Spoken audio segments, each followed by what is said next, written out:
asked him to be the judge of their people's court.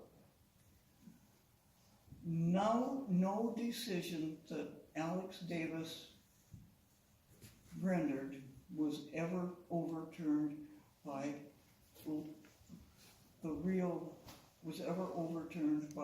Montana's judges and lawyers later. But for some reason, unknown to anybody, he resigned May 15th, 1864. Now came the territorial court system. Are you getting tired? Yeah. You are, aren't you? Okay, I will try to skip through this. Montana became a territory of its own. Montana Territory was formed on May 26, 1864.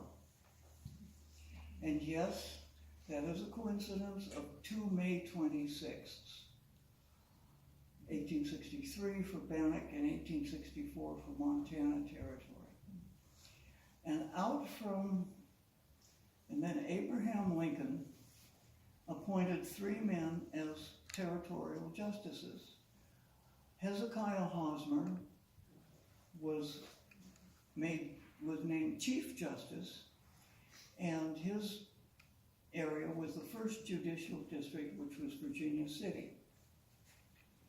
Lorenzo Williston was an associate justice of the third judicial district in Bannock, and a man named Ammi Giddings was in the second territorial judicial district,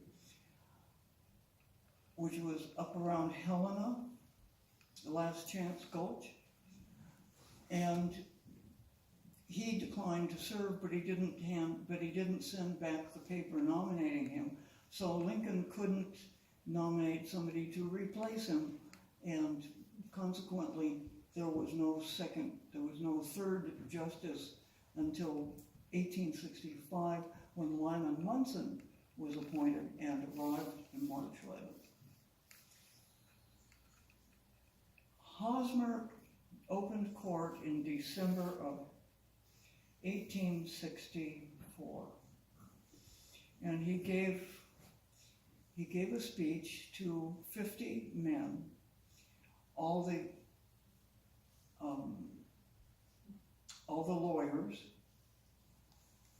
and everybody else connected with the law up to this point.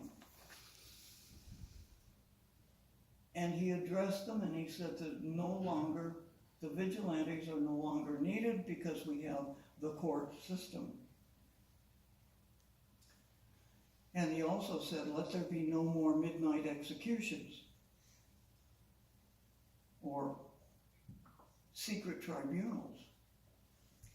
But as the meeting was adjourned and he was saying goodbye to the people attending, a couple of the men stopped and said, when it comes to serious crimes and capital crimes, you probably better leave them to us because we do it better.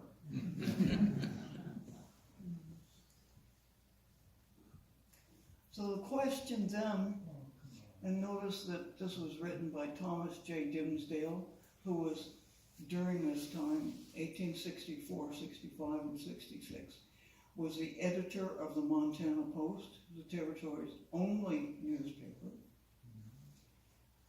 He said, the question is raised as to whether the common law of England, the Idaho Code, etc., etc., etc.,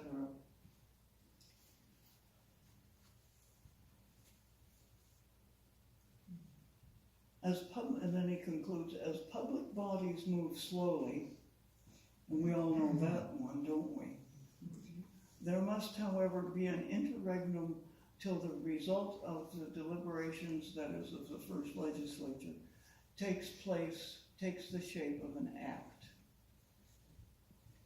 Because there was such confusion of law that the common law of England, the Idaho Code, Louisiana law, because this part of the country had been part of the Louisiana Purchase, anarchy, or the old state of affairs under the rule of the vigilantes is to be the legal status of Montana.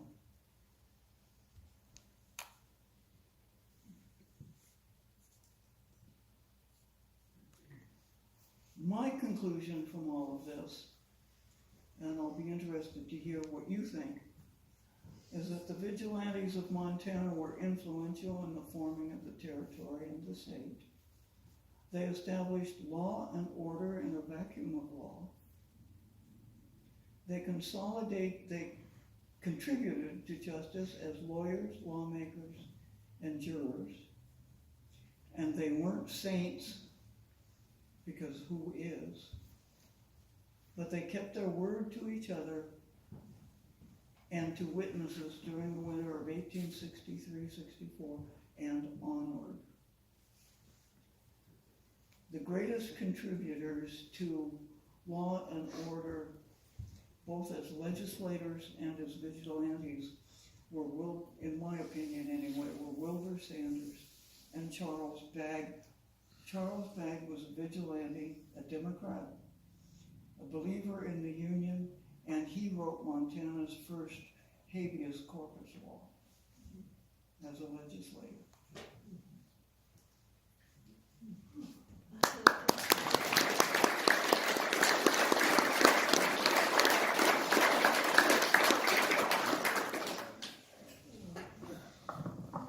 All right, we're running late, so if you have questions, you're going to stick around for a while.